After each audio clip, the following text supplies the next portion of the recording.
Guys, ini ada rumah aneh banget. Masa di tengah jalan gini? Kenapa ya? Coba deh kita ulas di 3 rumah aneh yang pemiliknya menolak untuk dipindah. Yang pertama, seseorang di Cina menolak rumah 3 generasinya dihancurkan untuk dijadikan mall. Padahal pemerintah berjanji untuk memberikan kompensasi kepindahannya, tapi ia menolak berapapun uangnya. Akhirnya pemerintah main curang nih dengan menggali rumahnya setinggi ini dan akses air dan listrik juga diputus. Yang kedua, di Cina lagi, yaitu rumah yang ada di tengah jalan raya karena pemiliknya menolak untuk dipindah berapapun uangnya. Rumah tetangganya udah pada dihancurin. Sisa rumah dia doang nih di tengah. Terus juga mobil kalau mau lewat harus bilang permisi dulu nih ke rumahnya. Tapi akhirnya rumahnya dihancurin, alasannya karena pemiliknya udah capek debat sama pemerintah. Lanjut, nah ini pinter nih, daripada ada rumah di tengah jalan, mending rumahnya yang diputerin jalan. 3 keluarga yang menolak pindah harus rela sekarang pemandangannya berupa jalan layang dan suara mobil setiap saatnya. Nah, kalau kalian gimana? Pilih kenyamanan dirampas atau sejarah dan memori di dalam rumah yang dirampas? Inilah fakta gila tentang perosotan air tertinggi di dunia yang mengalami kejadian mengerikan. Kenapa ya? Yang pertama, tinggi perosotan ini mencapai 51 meter, bahkan lebih tinggi daripada air terjun Niagara, dan kecepatan terjunnya lebih cepat daripada seekor citah. Nama perosotan ini aja udah ngeri, namanya Fahrwolf, berasal dari bahasa Jerman yang artinya gila atau edan. Saking gilanya, pada tahun 2016, perosotan ini mengalami kecelakaan yang menewaskan bocah 10 tahun bernama Caleb Schwab. Jadi saat itu kapasitas bermainnya 3 orang untuk 1 perahu karet seperti ini. Nah, bocah ini naik bersama 2 orang wanita yang beratnya jauh dibandingkan dia yang hanya 34 kg. Sehingga di bagian sini nih, perahunya terbang dan menabrak penyangga logam yang ada di jaring pengaman. Bocah ini langsung tewas di tempat karena lehernya patah dan 2 wanita lainnya hanya mengalami luka ringan. Nah ini nih, penyangga logamnya sampai bengkok gini. Setelah diselidiki, ternyata penyangga logam dan jaringnya ini tidak sesuai dengan standar, dan wahana ini ditutup secara permanen setelah tragedi ini. Sumpah hati-hati kalau ngeliat pohon ini, langsung lari dan cari bantuan ya. Karena pohon yang dinobatkan sebagai pohon paling berbahaya di dunia ini dapat membunuh kalian dalam sekejap. Namanya pohon mancinel dan semua bagian di pohon ini sangat beracun. Dimulai dari buahnya, hati-hati karena bentuknya mirip apel, baunya juga kayak apel, rasanya juga kayak apel. Tapi ingat, ini bukan apel, pasti nggak lama kemudian rasa manis berubah menjadi rasa sakit dan terbakar yang menjalar ke seluruh tubuh. Organ dalammu juga akan mengalami pendarahan dan tenggorokanmu akan tertutup sehingga kalian tidak bisa bernafas. Tapi ternyata buahnya adalah bagian yang paling nggak beracun. Nah, sumber utama racunnya adalah getahnya yang kalau disentuh aja udah kayak kesiram air keras. Makanya jangan sekali-kali berlindung di bawah pohon ini saat hujan karena air hujan yang dapat membawa getah pohon ini dan membakar kulit kalian. Terus juga jangan bakar batangnya karena asap bakarannya bisa bikin mata kalian buta permanen. Dan faktanya, berdiri di dekatnya aja dan menghirup aroma pohonnya bisa bikin sesak nafas berujung kematian. Ih, serem guys. Yuk, kita house tour ke rumah mewah orang paling sultan di dunia, Bill Gates. Nama rumah ini Xanadu 2.0 seharga $154 juta dan memiliki banyak hal menarik yang tidak dimiliki rumah lain. Saat pertama kali masuk, kalian akan diberikan pin bersensor yang akan mempelajari semua hal tentang kalian, seperti temperatur tubuh dan jenis kelamin. Dan lantainya berteknologi cloud yang bisa mendeteksi berat badan kalian. Rumah ini juga bisa melacak keberadaan kalian saat pindah dari satu ruangan ke ruangan lainnya.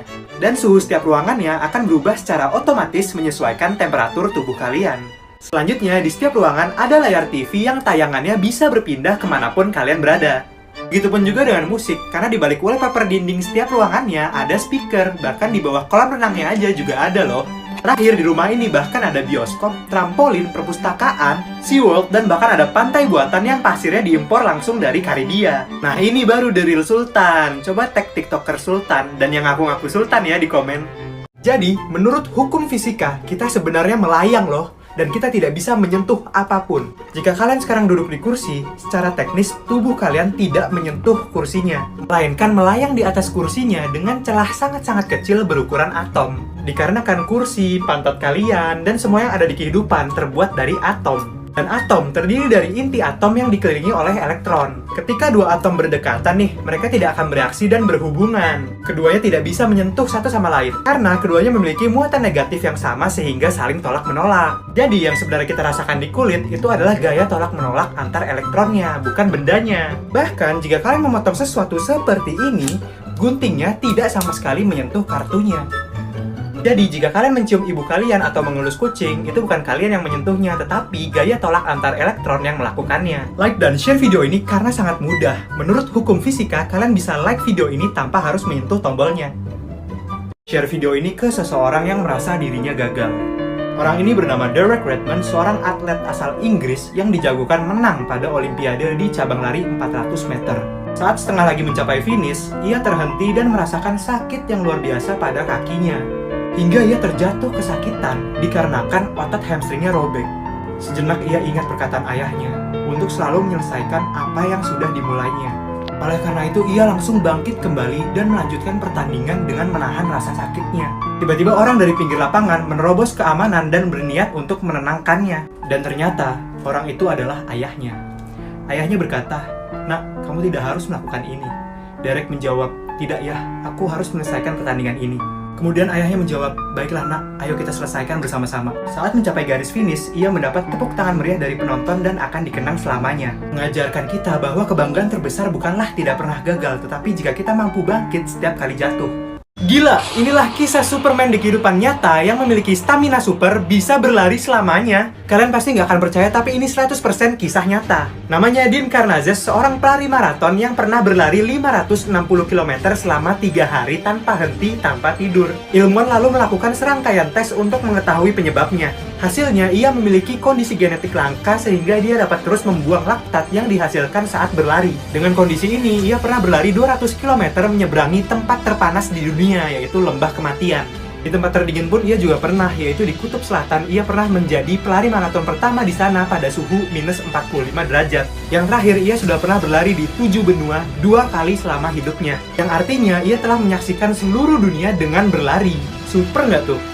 Mengejutkan, inilah kisah Aquaman di kehidupan nyata yang dapat menahan nafasnya di air selama 24 menit. Dan ternyata inilah rahasianya. Namanya Alex Segura dan ini video ia mencatatkan rekor dunia menahan nafas di air selama 24 menit 3 detik. Padahal menurut dokter spesialis olahraga, otak manusia cuma bisa tahan tanpa oksigen paling lama 4 menit. Yang dilakukan Alex ini dikenal dengan nama static apnea, yaitu teknik penghentian pernafasan yang dilakukan dengan berdiam diri. Walaupun kita cuma bisa bertahan 4 menit tanpa oksigen, tetapi dengan latihan rutin seperti Alex ini, kita bisa melompati batas-batas tersebut. Nah, kalau kalian bisa tahan nafas berapa lama nih? Jawab di komen ya. Dokter nggak bisa menjelaskan kenapa wanita es ini masih bisa hidup. Dan pasti kalian nggak akan percaya cerita ini, tapi ini 100% nyata. Namanya Jan Hilliard, saat itu sedang ada badai salju di tengah malam dan ia baru pulang dari rumah temannya. Lalu, mobil yang ia naiki tergelincir dan masuk ke selokan. Setelah itu, ia memutuskan untuk jalan kaki ke rumah temannya karena ia takut membeku jika hanya di dalam mobil. Karena suhu di luar mencapai minus 30 derajat ditambah angin yang kencang. Ternyata keputusannya salah. Saat ia udah sampai di depan garasi temannya, ia terjatuh dan tak sadarkan diri. 6 jam lamanya ia berada di salju dan mengubahnya menjadi manusia es. Jam 7 pagi ia baru ditemukan dalam keadaan seperti ini, beku dan wajahnya seperti hantu. Dokter kebingungan karena ia sangat beku, jarum infus pun patah ketika dicoba ke kulitnya. Ia tersadar setelah 2 jam dihangatkan di selimut elektrik tanpa amputasi, tanpa kerusakan otak. Dokter dari luar mengatakan banyak korban beku pulih kembali setelah waktu yang lama tanpa detak jantung. Jadi apakah bisa kita membekukan diri lalu di masa depan dicairkan dan hidup kembali? Inilah Nicky. Pemuda berdarah Manado ini pernah menyanyikan lagu Indonesia Raya di Los Angeles, Amerika loh. Inilah videonya.